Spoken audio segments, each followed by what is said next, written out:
Welcome back to another episode of Be Our Guest here on Musical Theater Radio. I am your host, as always, Jean-Paul Yovanov. Today, we are going off stage a little bit. We're going away from the writers and actors and the directors of shows. Today, we're going to be talking a little bit about the publicity side of theater. We are talking with Jim Byk, one of the founders of The Press Room, whose clients include Hamilton, Book of Mormon, as well as theater companies that include Paper Mill Playhouse, Toronto's own Soul Pepper Theater Company. It's with great pleasure that I welcome Jim Byk to the show. Welcome, Jim. How you doing? I'm doing great. Thanks for having me. Oh, no problem. Thank you. So I start every one of my interviews the same way. I want to know who Jim is.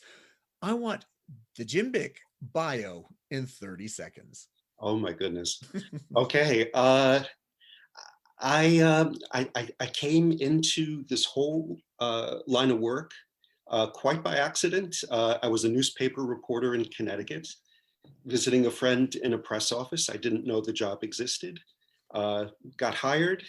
We can talk about that first show. And 30 years later, I'm still doing it and still love it. Short, sweet, and to the point. I like it. All right. It's like 22 seconds. It's perfect. Okay. So let me ask you: have you always been into theater or musical theater, or is that something you learned a little bit later in life? I would say I enjoyed it. I grew up in Connecticut, just outside of Hartford. So Broadway was always close, and we would go to the shows. And first show I saw was Raisin in 1974. Nice. I don't remember too much about it, but I remember the experience. Saw a lot of stuff in the 1970s. Annie, Ain't Misbehavin', Magic Show, all of the, titles of the 70s that you would go to, especially if you're, a kid or early teens. And then in 1979, my father, I don't know why, just bought tickets to Sweeney Todd. And I was 13. And from the second walking into the theater and seeing that set and everything about that original production hooked me then and there. You really can't convey. I think people might have grown up with the video of Sweeney Todd from the national tour, have an idea of what it looked like. But that original Broadway production with the six-story iron foundry set, and when you came in, there was an organist and there were grave diggers and this machinery that was whirring around on this giant set. And so there's all of that. You sit down, the steam whistle goes off. I jumped into the row behind me, and the show started. And I didn't know theater could do that. And it just it took me into another world. And it was just something that from there on then, I thought, boy, I'd love to be a part of it in some way. I was a dabbler. I played a lot of musical instruments growing up, piano, French horn, and violin.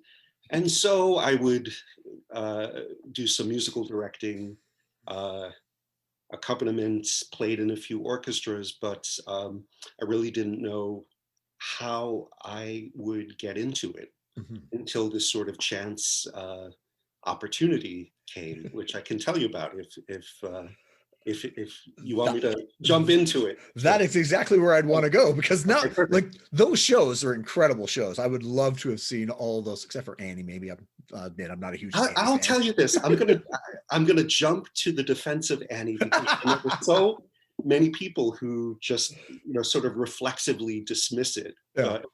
That original production also. It was one of those perfect productions that I don't know has been quite equaled. I worked on the 2012 revival of Annie. Okay, yeah. That played at the Palace Theater. which was an enjoyable experience. But my memories of that original production and the cast, I actually saw Sarah Jessica Parker as an understudy. And they, they did that announcement before the show at this performance, the role of Annie will be played by, and the audience groaned. Oh, no. Because they weren't seeing. I think it was Shelley Bruce. I think was the second Annie. Yeah. And so you were seeing Sarah Jessica Parker, who eventually took over the role. I think my Miss Hannigan was Alice Ghostly. That original production, the set design in particular, David Mitchell's set, just moved and glided, and it was a magical show. And it was also politically an interesting show, because there was this subtext of why Tom Meehan and Charles Strauss and Martin Chardin wrote it. It was a reaction to the cynicism of Watergate, and they were hearkening back to FDR and a president who fostered all of this economic recovery. They thought, wouldn't it be great to to be back with a leader like that? So it wasn't.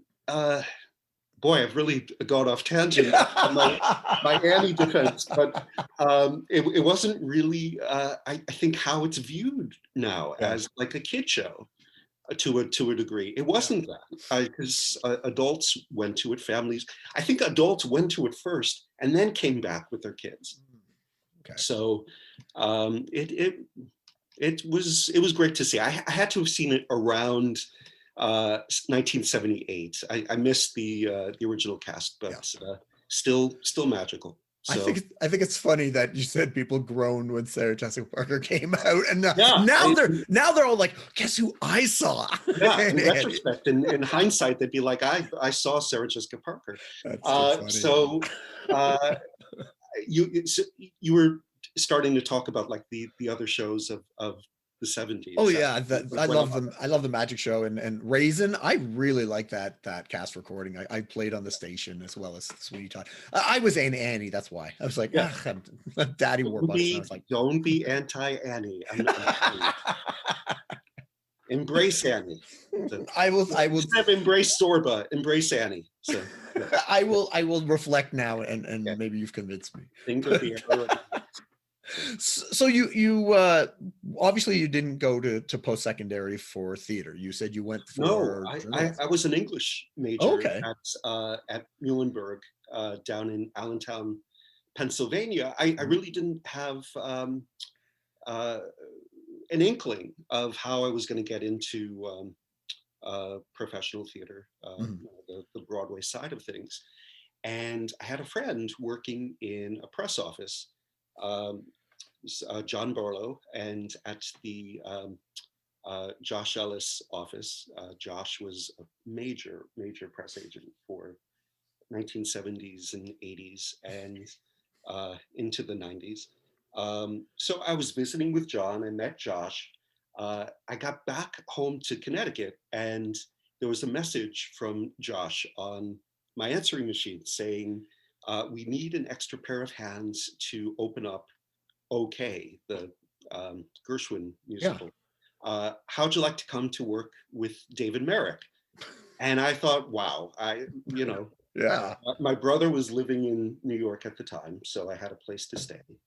And I thought, let me do this and see what it's all about. Yeah. And that's where it began. There's a good story about that as well, because Josh didn't know at the time. So I was hired to help coordinate the opening night party. And on the invitations, they had to send out the invitations before they hired whoever was going to do this job. So they didn't know if they were going to hire a man or a woman. So there was a phone line where it said to RSVP, call Robin at this telephone number. So they put a name that could have been a man or a woman. Yeah. So for my first job on Broadway, I was Robin. And so for Natalie Lloyd, who ended up as one of the Mrs. Merricks, when I was really introduced as Jim Byk, she's like, no, he'll always be Robin to me. So, that was it. I just really just lucky with the right place at the right time. I had a job through the opening of that show, which starred Brian Mitchell before Brian Stokes Mitchell. Although, he would come to the office and he'd say, "Call me Stokes," and that was so it was Brian Stokes Mitchell, Angela Teak, Greg Burge, Kime. Really good cast. Stanley Wynn Mathis was in it. It was an exciting way to get started, and I was getting calls from former Merrick stars. So Jerry Orbach called to RSVPS, Patty Lupone. So it was all, very, very exciting to me. Patty couldn't make it. I think she was filming Life Goes On at the time. So yeah, it was, that all felt very exciting to me to be a part of it, and to be at the opening night party, which was at Sardi's, and Sardi's was reopening with Vincent Sardi, who had been away for the business for a while. So it was this big opening, and I learned pretty quickly how this all could go. Suzanne Tai, who's now at Bono Bryan Brown, she was working on the show at Josh's office, and we knew the review had come in from Frank Rich, and I was having a great time on the whole experience. And I said, "How's the review?" And Suzanne said, "He hated it."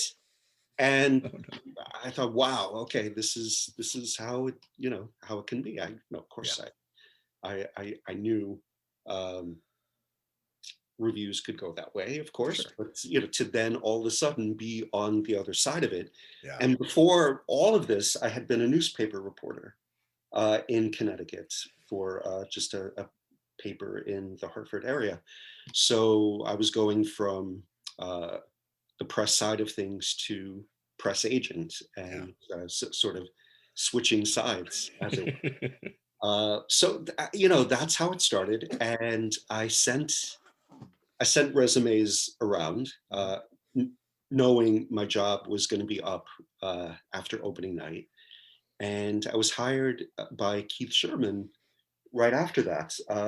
I think even the day after opening night of OK, I got a call from Keith, who brought me in, and so I've been doing it ever since. And also, I think it's fair to say constantly learning, because the job in the 30 years I've been doing it has just constantly evolved and changed, which is what has kept it so exciting.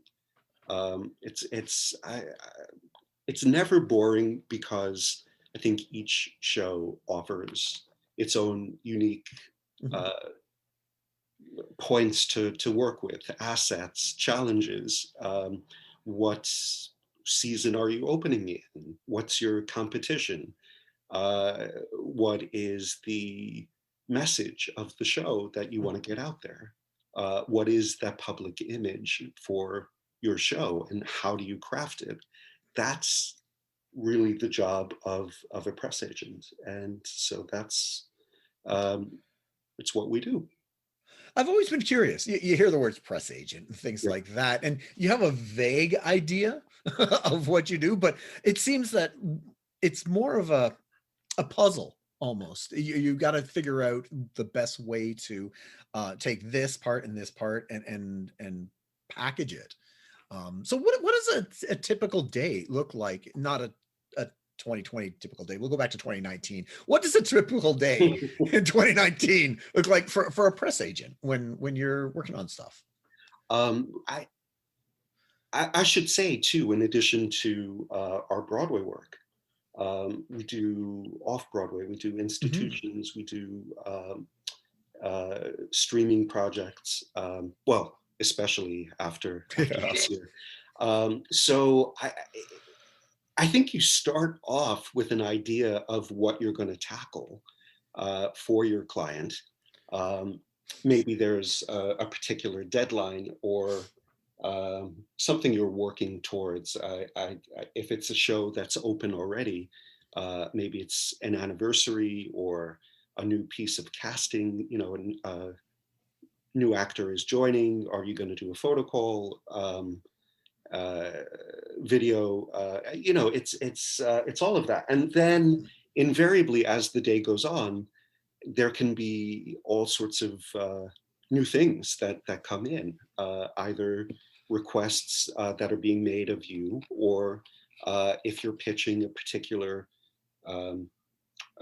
story, and say you've engaged with a journalist, and you go from there as far as like negotiating what story you're going to do and when. It's so when I began 1990, it was New York, 5 television stations, 4 newspapers, a couple of radio stations, national magazines. And in the mid 90s, it all changes to 24-hour cable and the internet, you know, the growth of the websites, and now podcasts and social. And so it's really developed into you're keeping tabs on your show from many different sides and angles. You have to see, what are they saying about it on social? Maybe there's something an actor has said in your show that some information that got out that you don't necessarily want, or that you want to try to control, or at least frame in a way that's positive for your show. And I'd say social has been the development that has, I think, really changed everything. The example that I've used a lot, I worked on the play The River by Jez Butterworth that starred Hugh Jackman. And during the course of the play, he had to gut and cook a fish on stage. And he would chop up onions and leeks, or prepare this fish on stage. And at one performance, he cut the tip of his finger and started bleeding profusely. And he kept right on going. The other actors in the production brought him towels to wrap up his finger. Kept right on going. Well, 1990, if that had happened, you might get a call the next morning because someone tipped off a reporter as far as what happened. But now 700 people saw that happen, and they have their smartphones and they go on Twitter or whatever and say, oh my gosh, Hugh Jackman, cut off his finger on stage, something like that. And and it happened, don't remember what particular day it happened, but say, a Saturday night performance, and my phone starts lighting up at, it was a short play, like 9:15 after the curtain fell. And all of a sudden you're dealing with something that just happened. And it's the nature of live theater that something always happens. And so, a Daily News reporter called me and said, I heard Hugh Jackman cut off his finger, live on stage, and, do you have a comment? And so that's, before I've even, know what's Yeah. happened, spoken with a producer, that's the nature of, it happens Wow. so fast and in real time.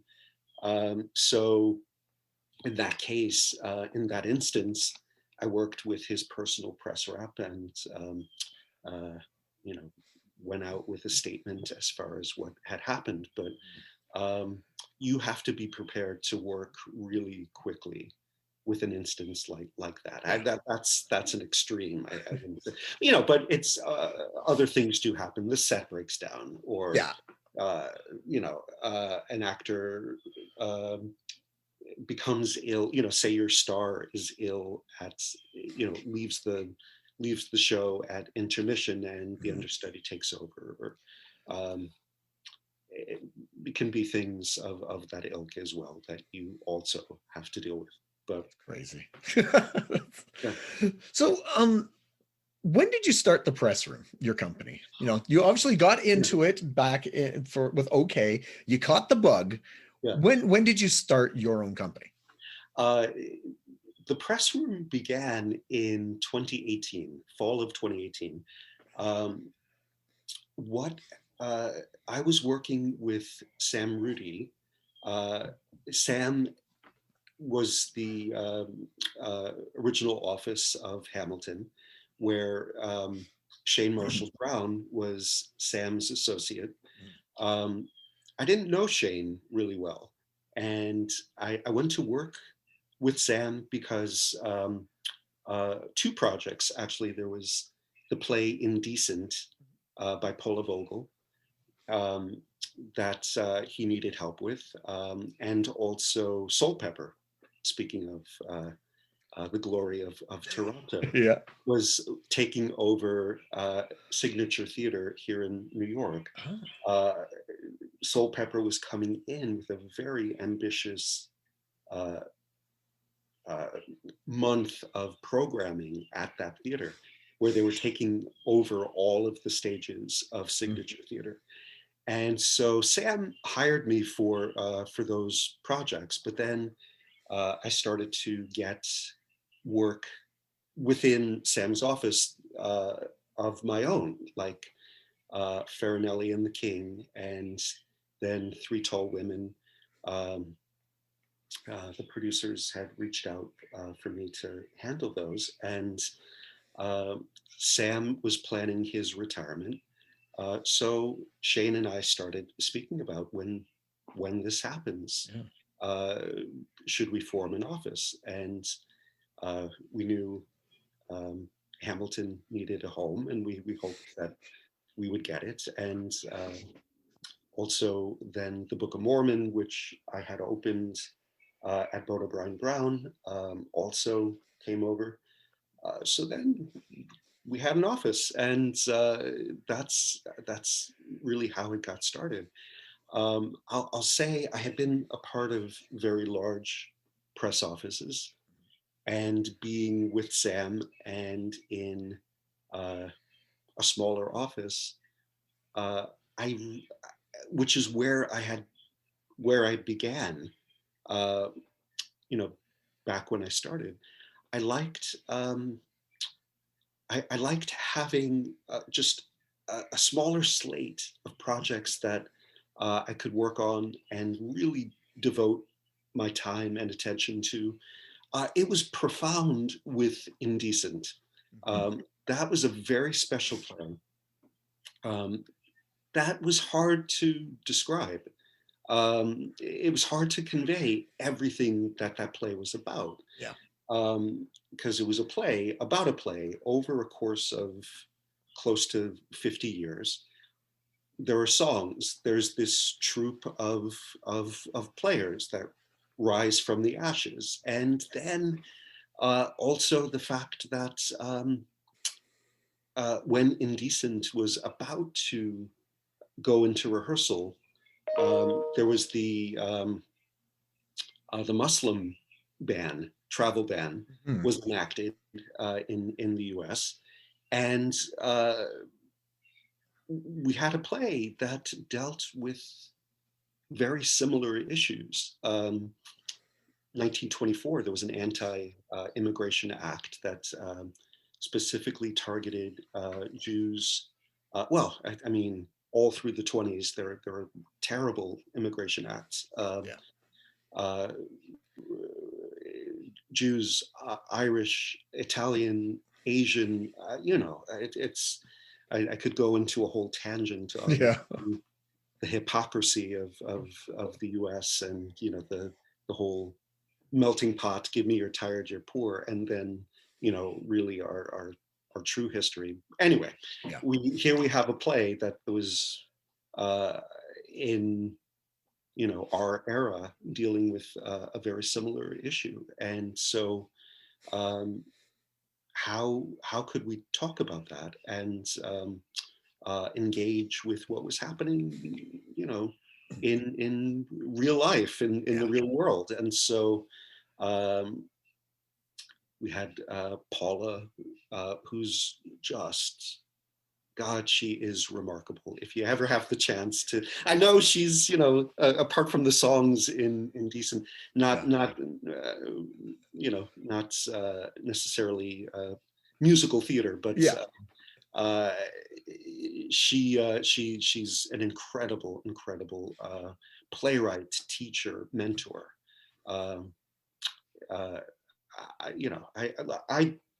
I go into every project just in love with the talent, the people that I get to work with. It still provides a great deal of joy. And so anyway, we got Paula writing about these issues as well in op-eds and in radio interviews. So when I say that's the type of thing that you want to pay attention to as a press agent, shows, even a musical, they don't exist in a vacuum. There's real life happening, and you just would not want to ignore what's relevant to your show and the world that it lives in. So it's one of the things in particular that I love about the work, is when you can find that connection, or when it just happens. That's very cool. Yeah, because Indecent, I do actually play a couple of songs from Indecent. It falls into that middle it falls into that middle category of there's music and there's singing, but it's not traditional musical. But you know what? I love the songs. I put some of them into the station, so we do play it. But I was going to say, so Indecent, you got that right from the beginning, right? So you were able to craft that. What's it like to take over something like Hamilton, which is already a juggernaut, but it obviously is, you're taking it over from somebody else or somewhere else. Well, in this case, not entirely, because Shane, and really I should say, Hamilton is led brilliantly by Shane.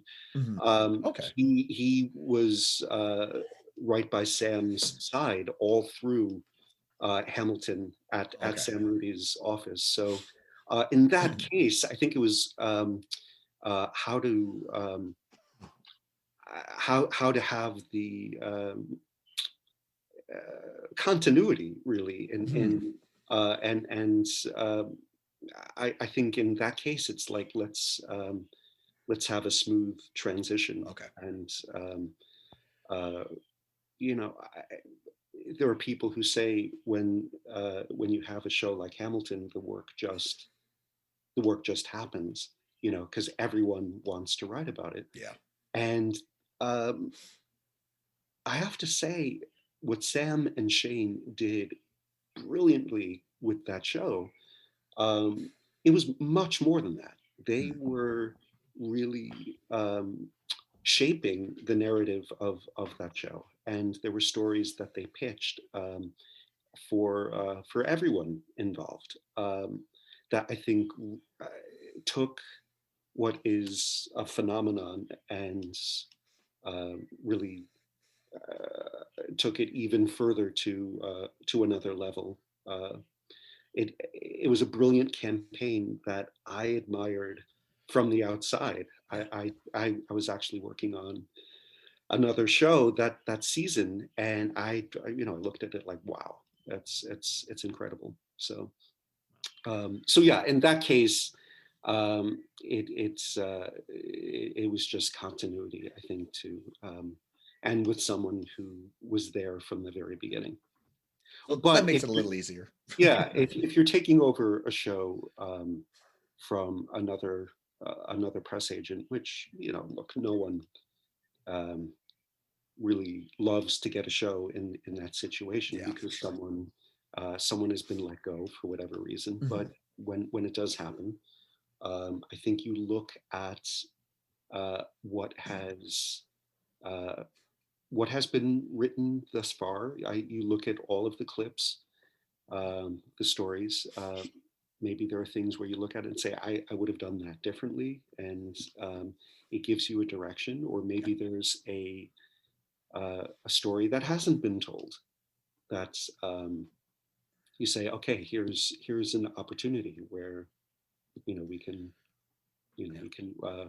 fill this in, where something that hasn't been told. So and honestly, I think a lot of press agents can say that. I say this.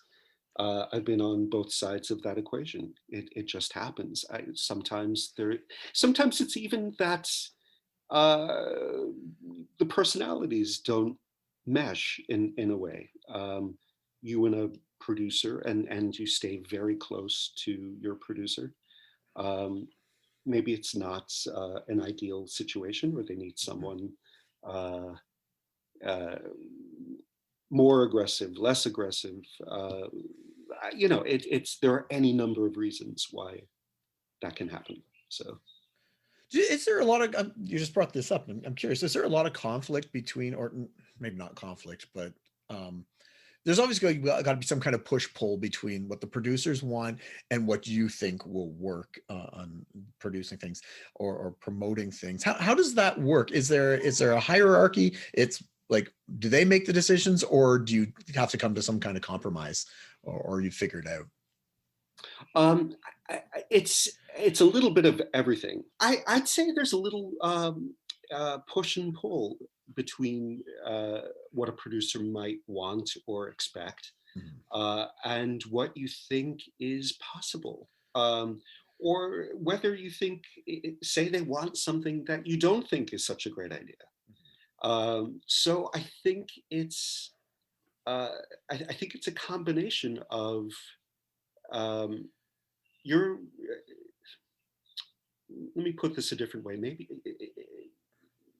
it's your years of expertise, I think, that are being called upon. And if you say, I don't think you should pursue this story because of X, um, and you list the reasons why it's not a good idea. Uh, and maybe the producer listens to you, or maybe the producer says, no, I want this anyway. Yeah. Uh, and so I can't say there's any hard and fast answer of Okay. how that works. It's very organic. Okay. So No, that makes sense. You got to work together, obviously, yeah. and to produce whatever's best for the show. So is there now? You've obviously worked on big shows and Broadway shows, and you said you work on off Broadway, so obviously they're a little bit smaller.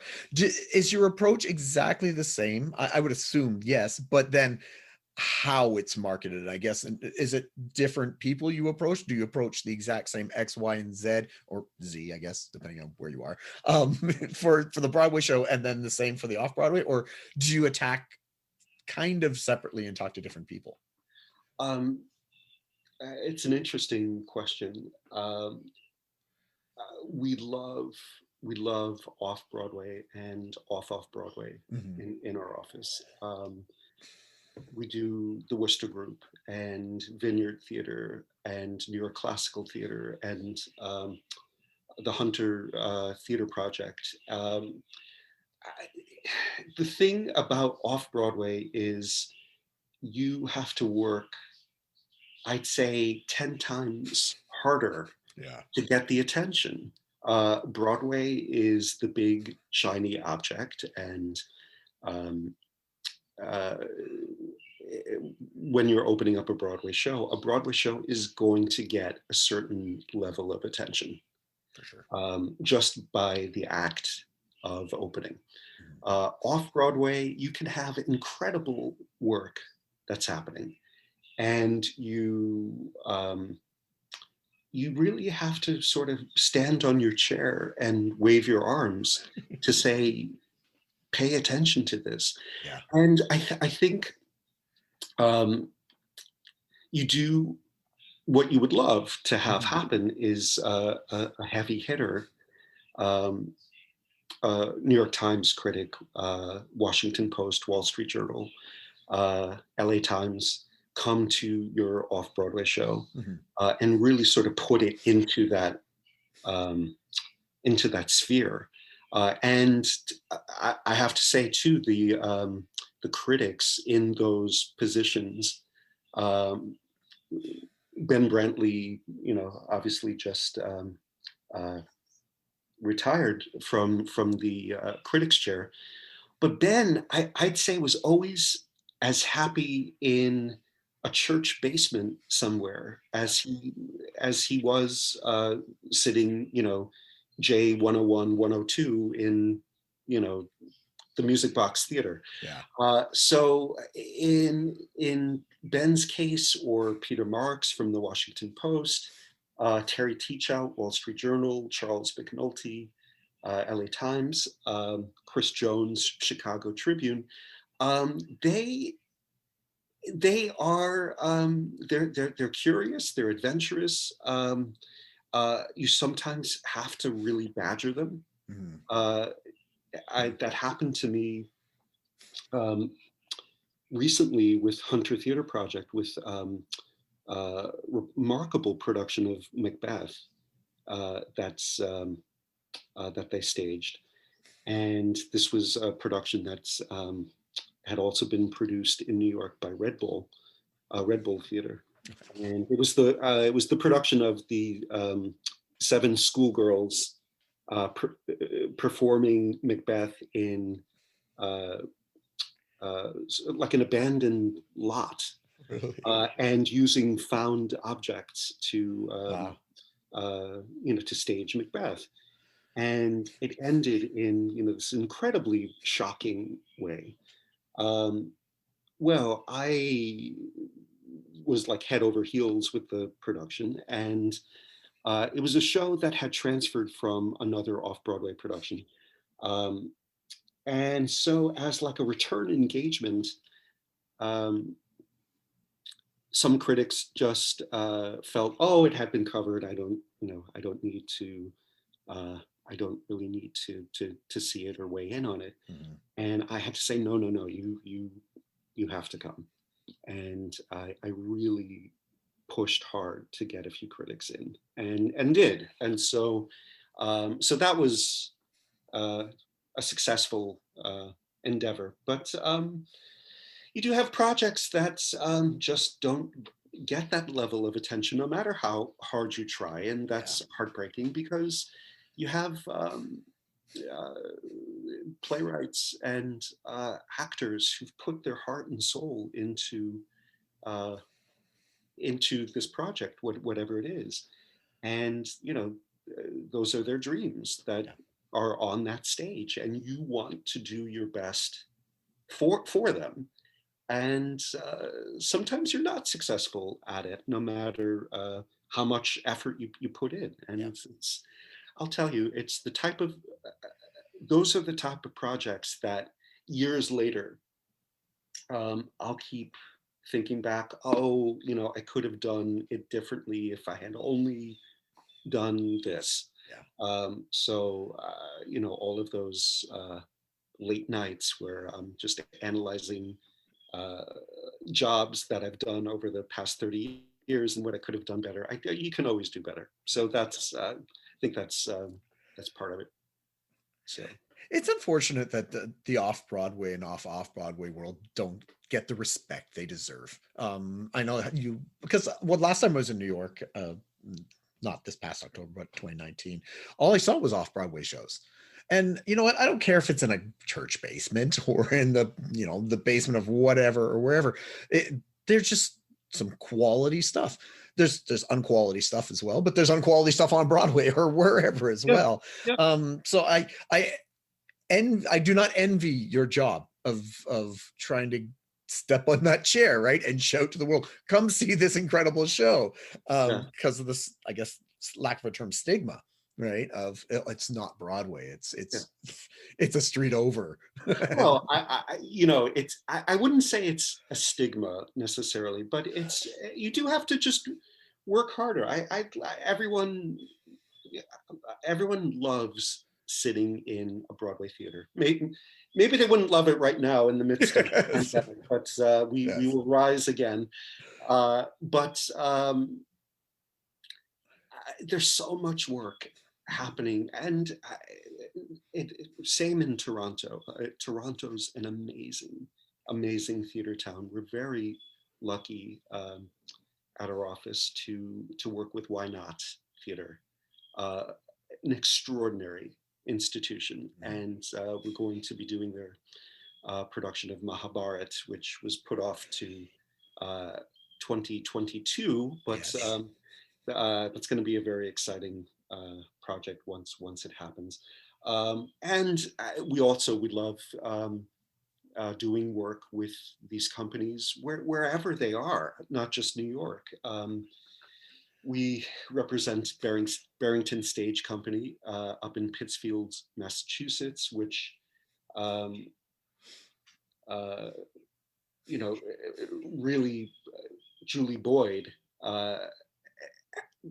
through 2020, was trying to figure out a way of how to produce something when it felt like the pandemic was going to slow down, and say this was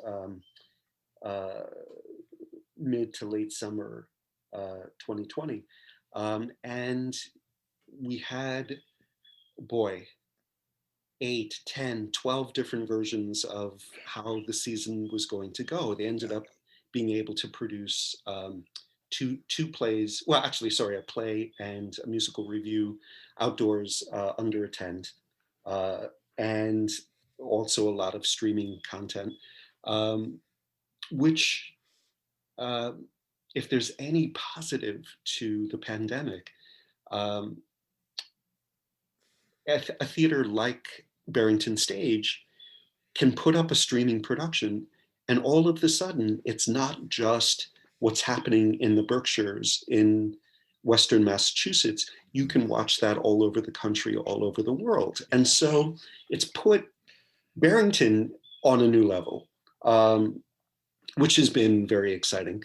We're also working with Miami New Drama with an incredible project called 7 Deadly Sins, where they have 7 playwrights who have put together 7 plays, short plays, 10-minute plays, each on one of the 7 deadly sins.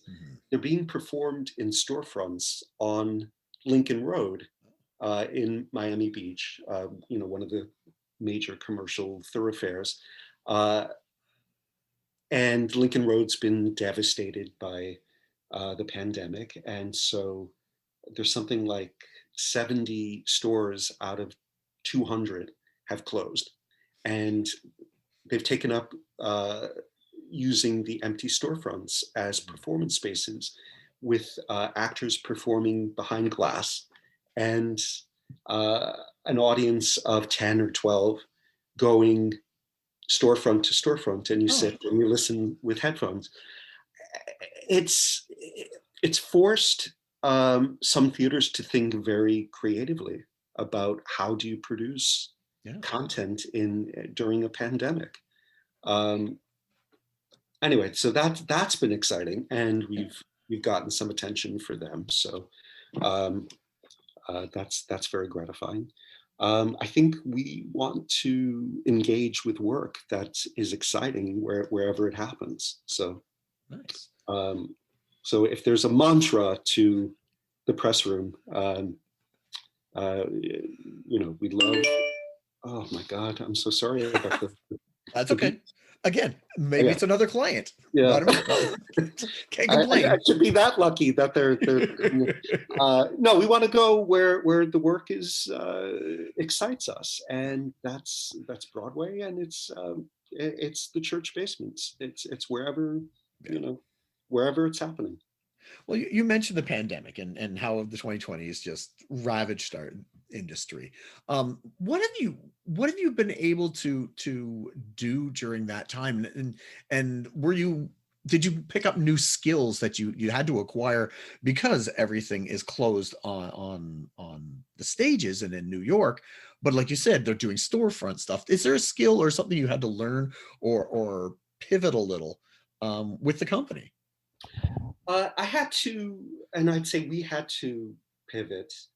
Um, what's happened and where it's become difficult is the companies that have decided to keep producing content uh, have all turned to streaming.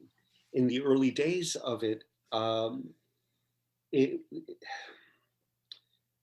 people were releasing their archives of taped, filmed productions, and then started producing new content. And I think the difficulty now is that there's a glut of all of these companies that are doing it, and a lot of it is excellent. And you want that to get attention. And I think you have uh, I think you have press who are either short-staffed because there have been layoffs and furloughs, and so you have uh, newspapers and websites that are operating with skeleton crews, basically.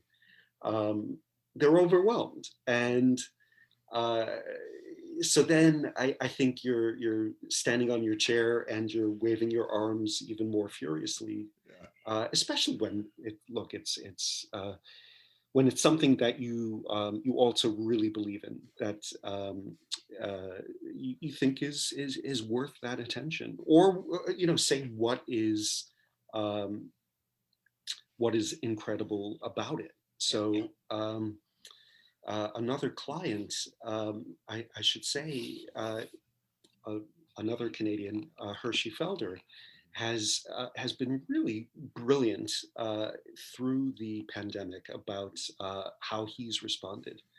Um, his home is in Florence, Italy, and very early on in May 2020, he had the idea to start live streaming his productions for uh, the benefit of theaters around the country, his artistic homes throughout the US. And he started with uh, Irving Berlin. It's interesting because he was live streaming it from 2 in the morning in Italy, so that it could be, at 8 o'clock in, Eastern time, or, Yeah. you know, 5 o'clock Pacific. And he has now put together a season of productions. Um, uh, he just did Tchaikovsky, which was his fifth streaming title, and has a slate of productions for this year. I was about to say 2020 for now. So Hershey was very smart about it, and I think saw the writing on the wall of that. We all hoped that it was just going to be a couple of weeks, maybe 2 months, and all told, I mean, it could be 18 months for the shutdown. Because I think if you go with Dr. Fauci is saying maybe by late summer, early fall, we can be back, which would be just extraordinary. I think we're all anxious to be back. That also going to go on a tangent, but it also presents when we are back, who is the audience? Yeah. Because I think you're going to have some people who are eager to sit in the theater. I think you're going to have a lot who are going to wait or are not ready to come back for the foreseeable future or at all. You know, it's interesting because 100 years ago, Broadway worked and stayed open through the Spanish flu epidemic. Um, you know, which I think is extraordinary. Um, but this is a quite different situation. Um, so when we're back, um, I'm wondering who those first audiences are and how you reach them. Yeah. I suspect New Yorkers and tri-state. When I say tri-state, you know, Connecticut, New Jersey, and New York. Mm-hmm. They might be the first. I was I was working on, this is interesting, Urinetown and Hedda Gabler when 9/11 happened, and Urinetown was supposed to open September 13th, 2001, and the night of September 11th was a major critics performance. Like the New York Times was going to be there that night. Wow. Um, and then, you know, the world changed. Um, two days later was the edict, or, you know, very soon came the edict that we were to resume performances that Thursday. So September 13th, instead of the opening for Urinetown, became like the first show back. And it was a very small audience that night. And director John Rando, I remember, came on stage and really gave a beautiful speech, just saying basically giving the audience permission to laugh and engage, because you had actors who weren't ready to be there, or had, you know, had to travel into the city by hook or by crook. It was challenging, and also, you know, to work on Urinetown and Hedda Gabler, not exactly light fare. No. Either of them, as funny as Urinetown was, you know, it was also, you know,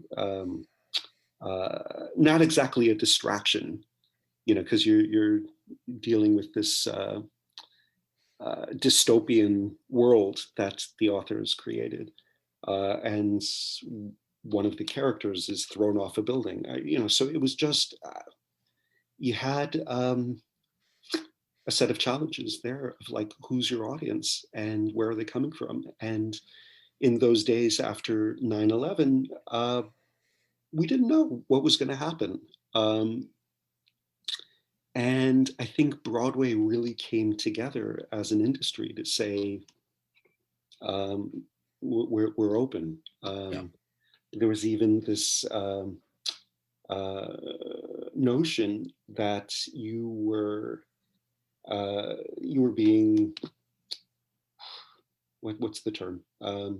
Just incredibly supportive to, you know, to come into the city and support Broadway and support the industry. This is different in that everyone's health is at stake, and so you know, what we hope is that there is some. You know, we all want to get back to work, and I hope people take the vaccine seriously, and we can reach herd immunity and get Broadway reopened. I don't know what will how it'll all play out, but I'm also intrigued by that challenge of recovery. And you know, we love Broadway for many reasons, but it's a huge industry for New York City and New York State, and you know, contributes actually more than all of the sports franchises in New York put together. it just generates more for New York State. I think the total is 14 billion for New York City. When you add in hotels, restaurants, bars, all of the industries that work with Broadway, the wig makers, the costume designer, wardrobe houses, the companies that clean the costumes. I mean, all of that. I just close to 100,000 people out of work. So we're eager to get back, but in a safe way, and I think deal with the challenges of how to welcome an audience back and who they are. So I look forward to being able to cross the border again and coming down and seeing the shows and being a part of it. So yes, you have an incredible job ahead of you. An incredible, we know it. Difficult but exciting, probably at the same time. In trying to figure out that puzzle of how it's going to be done. Right? Absolutely. So, Jim, thank you so much for coming in on and talking to me today and telling us a little bit about what you do and what a press agent does and your history within the industry. So thank you so much. It's been my pleasure. Thank you so much for having me. No problem. But before we go, I always ask my guests 3 questions. There's no right or wrong answer, but the third question might tell us a little bit about yourself. So be prepared for that. All right. Question number 1. What creator or team within the musical theater world has had a great influence on you? Now, it could be a composer, a lyricist, director, producer, actor, even a publicist, a stage manager, or it could be someone famous or not famous, like a teacher. Is there somebody in the industry that's been a great influence on you and deserves the recognition? I mean, it's hard to narrow it. I know. Because there are so many teams that so many that I admire, but Candor and Ebb, I place really highly. I was very fortunate to do the press for Curtains, the Scottsboro Boys, and for The Visit at Signature Theater in DC, and getting to work with John Candor, who I have to tell you is just maybe the nicest man in show business, and so insanely talented. And I think you look at their body of work and those shows, and so the same team that wrote Woman of the Year and Curtains wrote Cabaret in Chicago and Scottsboro Boys, and just have this. John Candor has this great understanding of what makes a show tune exciting. It can be just pulling back the tempo at just the right moment in a song. Or I remember in the recording session for Curtains, they were recording in the same boat. The version, if you know the score well, there's this song that keeps getting rewritten through the show. Yeah. And it finally is all put together. And so they were recording the version where all of the parts come together.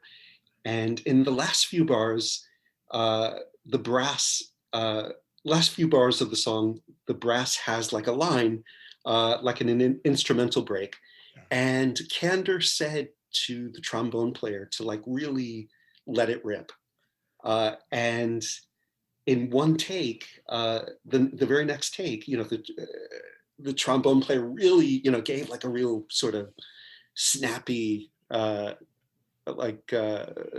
trombone, growl. Yeah. And Candor, just rolled back and, was delighted. And so, it's that level of expertise. And, Candor goes back to, his days as rehearsal pianist and arranger on Gypsy. Yeah.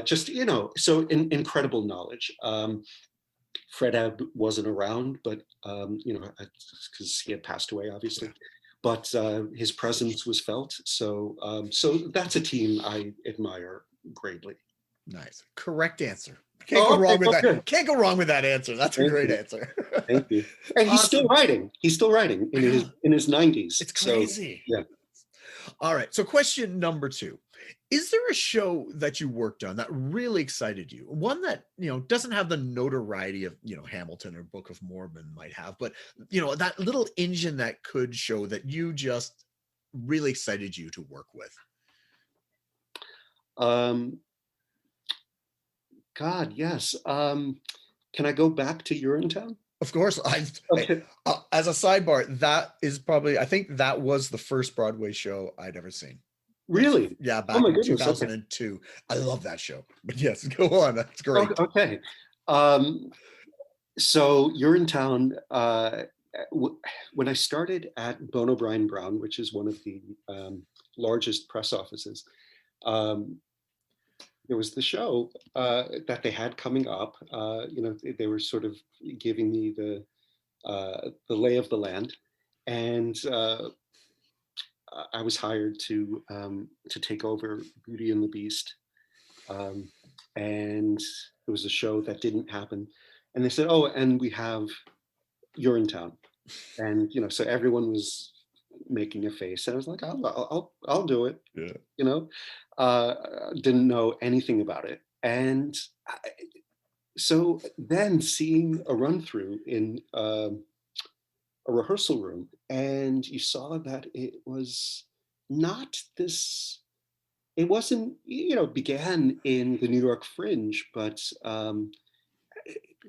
serious musical chops of that score. Mhm. And so, you're hearing Brecht and Weill and Blitzstein, and then all of the influences of it, and that it just was, also the serious dystopian world, um, but staged with, this incredible sense of humor. And then also off Broadway, we played in this dark, dank theater above a police station on Wow. West 54th Street. And so you, it was, you would walk into the building and there would be someone, as you passed the police desk, someone being arraigned. And then you would go up this spiral staircase. The theater is still there; it's still used, um, and you were in this sort of black box with all of the ironwork, and then you had that incredible cast of 16 just blasting that score, singing their guts out in this little 150 seat theater. Um, And so there was a show that began in this unlikely place that took this very um, uh, strange path to Broadway. We found what was the Henry Miller's Theater. It's now the Stephen Sondheim, completely rebuilt, but um, it was the Broadway equivalent of the off Broadway house. No police desk, but we made they put up all of those boards outside the theater. And do you remember the Yeah. front of house was Yeah. like paper that had been stapled to So instead of display cases, you just had ads stapled to the building. I mean, it was and you would walk in, and I was told the audience, one of the biggest questions they always asked was, "What's wrong with this theater?" Because for anyone who didn't know it back then, it had been a very grand playhouse, but was really had fallen on hard times, Yeah. and we made it look quite worse, but. So yeah, I mean that's one that's I look back on, and and on top of it, it ended up, if you add off Broadway and Broadway together, it played close to 3 years, which I think is extraordinary, Yeah. and also survived after 9/11 as well. So that's one that I sort of look back on and can't quite believe it happened, and I'm very glad it did. And now almost 20 years. This year will be 20th anniversary of it. So yeah, that show, just to read that plot on paper, you're like, okay, but then when you get it on stage and it's done, it is brilliant. It's one of my favorites. I loved that show, everything about it. So so extra points for that for being here in town. Well, thank you. Correct answer. All right, question number 3, the important one. Okay. Food in the theater or cell phones in the theater? Which are worse? Boy, that's tough. I'd say food in the theater. Okay. For me, a cell phone, God willing, will stop. But some people will eat, through a performance. Yeah. I remember I can't remember what show it was. I was sitting next to someone who was basically gargling M&Ms performance. Had them like rattling around in his teeth, and so I'd say food for me is the bigger distraction. Unless you have low blood sugar, God willing, you can get through 2 hours without having to eat. But bigger distraction for me. All right. I would have also accepted both are a nightmare and should be banned. So I'm okay with either of that. I can get behind that as well. Okay, perfect. Yeah. So 3 correct answers. Perfect for that quiz. Jim, thank you. Thank you again so much for indulging us today and coming on and talking to us. I look forward to seeing more of your shows. Thank you very much. Thanks, Jean-Paul. No problem. All right. We have been speaking with Jim Byk from the press room here on Be Our Guest. Tune in next week when we'll be speaking with a new guest or guests about their life, love, and passion. That is musical theater.